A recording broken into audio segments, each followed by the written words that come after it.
Salut tout le monde, c'est ComicsPlay, bienvenue à vous pour ce premier épisode de Tout savoir sur.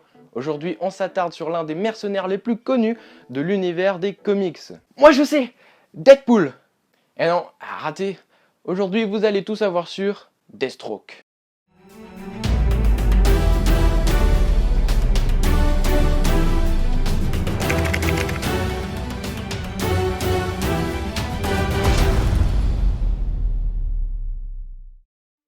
Deathstroke est un personnage de l'univers de DC Comics créé par Marv Wolfman et George Perez dans le New Titans numéro 2 en décembre 1980. Et pour être clair, même si je vois pas beaucoup de ressemblances entre les deux, à part le fait qu'ils soient tous deux mercenaires, Deathstroke est apparu avant Deadpool. Eh oui, Deathstroke est apparu en 1980 alors que Deadpool en 1991, comme ça vous savez qui a copié sur qui. Apparu dans de nombreux médias comme les jeux vidéo, les séries télé ou encore les animés, il n'est toujours pas apparu sur grand écran. Enfin, pas encore, mais on sait que l'acteur Joe Manganiello incarnera Deathstroke dans le prochain film Batman de Ben Affleck. Membre de la marine, Slade Wilson possède des capacités incroyables, lui permettant d'être l'un des meilleurs de son régiment. Il tape alors dans l'œil de sa supérieure, Adeline Kane, qu'il finit par épouser. Ensemble, ils auront même deux fils, nommés Grant et Joe. Ses capacités sont aussi remarquées par d'autres supérieurs. Voulant faire de lui un surhomme, il lui propose de subir quelques expériences et de tester un sérum lui faisant accroître ses capacités. Le sérum va entre autres lui apporter une régénération, ainsi qu'une force décuplée, qui se rajoute du coup à ses capacités de base, à savoir qu'il est expert de tout type d'armes et plus particulièrement du sabre. Après avoir été viré de l'armée pour avoir désobéi afin de sauver un vieil ami du nom de Wintergreen, Slade décide de devenir mercenaire et choisit alors le nom de code Deathstroke, tout en cachant sa nouvelle vie à sa petite famille. Malheureusement, une mission poursuite contre le terroriste Jackal l'oblige à se révéler au grand jour.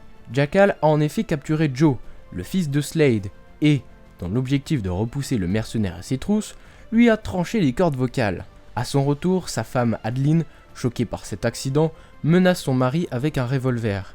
Il réussit à éviter la balle tirée par sa femme grâce à ses réflexes, mais il perd son œil droit. Après cet incident, Slade divorce alors et obtient la garde de ses enfants.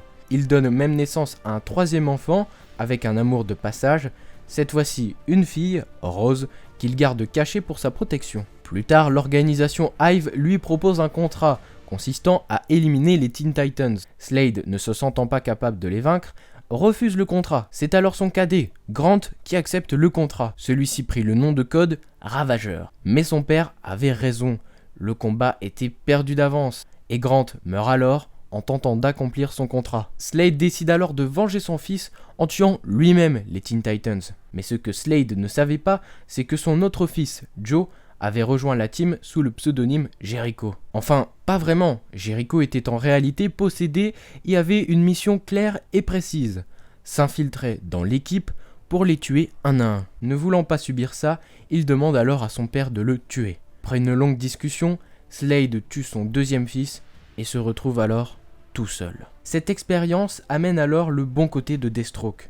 Plus raisonné, il décide même d'aider de temps en temps les Titans, avant qu'Adeline, son ex-femme, perde la conscience. Cette dernière avait reçu du sang de Deathstroke et, dans un élan de rage, avait décidé d'affronter les Teen Titans. Encore une fois, ce sont les Teen Titans qui gagnent, et Adeline meurt dans le combat. La rage de Slade envers les Titans revient, et pour se venger, il décide d'initier sa fille au combat pour qu'elle puisse reprendre le flambeau en prenant la même identité que son demi-frère, Ravageur. Son père, ne voyant que l'intérêt d'avoir une nouvelle alliée, c'en est trop pour elle, et elle décide de rejoindre les Teen Titans.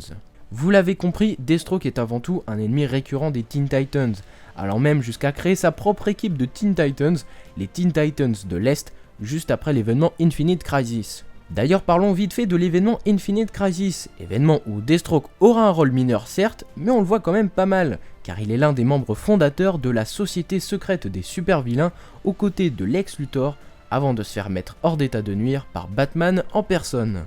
On le revoit dans Final Crisis, où il s'allie à la société secrète de Balance, puis lors de Blackest Night aux côtés de Rose et Jericho. Et oui, on apprend que ce dernier n'était en réalité pas mort, enfin, que plutôt son esprit n'était pas mort, ce qui lui a donné la possibilité de retourner à la vie. Deathstroke est aussi réapparu dans la série Pre-New 52 Batman and Robin. Sollicité par Talia al Ghul, la mère de Damian, Deathstroke avait pour mission de prendre le contrôle de Damian grâce à un implant. Encore une fois, il est mis hors d'état de nuire, mais cette fois-ci pas par Batman, mais par Dick Grayson. Enfin, pour terminer, on revoit Deathstroke lors des New 52 avec sa propre série qui ne fera que 8 épisodes, mais il fait aussi quelques apparitions par-ci par-là, comme dans Forever Evil par exemple, ou encore dans la série Robin, Son of Batman. On le retrouvera bien sûr lors du DC Rebirth avec sa propre série qui apparemment, d'après les avis, est vraiment superbe. Et on passe à la partie la plus intéressante pour ceux qui aimeraient découvrir le personnage en concret, les conseils lecture. Malheureusement en VF, il existe très peu de comics centrés sur le personnage de Deathstroke. Et mon seul conseil lecture pour cette émission sera l'héritage de Deathstroke. Ah ouais, t'as vu, c'est marrant, la couverture, elle est brillante.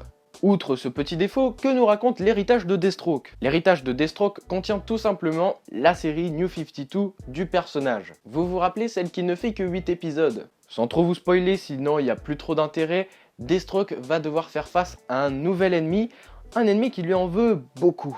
C'est peut-être parce que cet ennemi fait partie de sa famille. Et je n'en dis pas plus. En tout cas, il n'y a aucun doute, l'héritage de Deathstroke est un bon point d'entrée si vous voulez découvrir le personnage. Surtout que côté dessin, il n'y a rien à dire, c'est plutôt beau. Bon, j'allais pas vous laisser avec un seul conseil lecture sur le personnage de Deathstroke.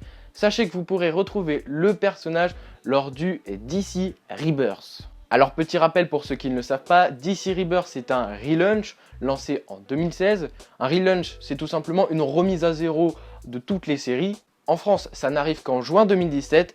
Deathstroke aura bien sûr sa propre série à lui tout seul et elle sera publiée, pour le moment en tout cas, dans le magazine Suicide Squad Rebirth, le kiosque Suicide Squad Rebirth.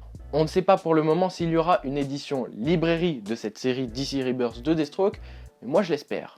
Et bien voilà, c'est déjà la fin de ce premier épisode de Tout Savoir Sur. Je remercie Demoxion, car c'est lui qui m'a demandé cette chronique, ce personnage sur la plateforme Tipeee. Encore merci à toi. Pour le prochain épisode, ce sera un personnage de l'univers de Marvel, qui m'a lui aussi été demandé sur Tipeee.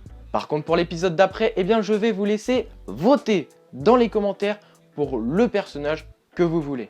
Et pour cette fois-ci, il n'y a pas de choix à faire entre deux personnages. Donc pour voter, c'est tout simple, il suffit que vous m'indiquiez dans les commentaires quel sujet vous voulez voir pour le prochain épisode de Tout Savoir Sur. Alors il y a quand même une contrainte, c'est que le sujet que vous me proposez doit appartenir à l'univers de DC Comics. Mais je vous rappelle, ça peut être n'importe quoi, cela peut être un personnage, un univers, par exemple si vous voulez que je parle d'une terre alternative, ça peut être un événement, par exemple un Tout Savoir Sur Blackest Night, ça peut être un lieu, ça peut être un objet, à vous de choisir. Évitez quand même de faire des doublons dans les commentaires, en tout cas le commentaire qui aura le plus de likes sera tout simplement le sujet du prochain épisode de Tout Savoir Sur. Je vous laisse une semaine pour voter, alors à vos claviers, et puis d'ici là, lisez des comics et parlez-en autour de vous. À bientôt.